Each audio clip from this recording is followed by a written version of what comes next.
বিশুদ্ধ ভাষাটা এত জরুরি যে আল্লাহ তাআলা তার প্রিয় হাবিবকে মায়ের বুকের দুধ থেকে বঞ্চিত রেখেছেন শুধু বিশুদ্ধ ভাষার জন্য।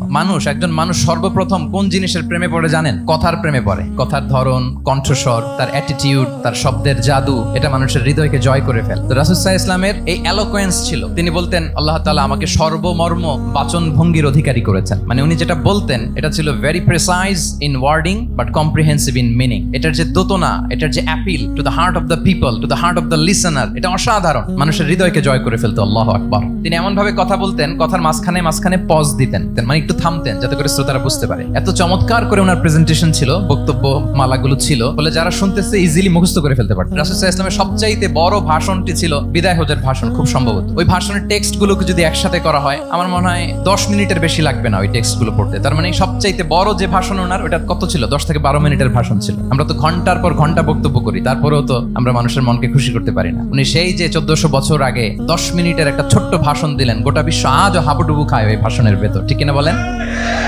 মাঝে মাঝে এমন আবেগ ঘন বক্তব্য উপস্থাপন করতেন, সাহাবারা অশ্রুসিক্ত হতো।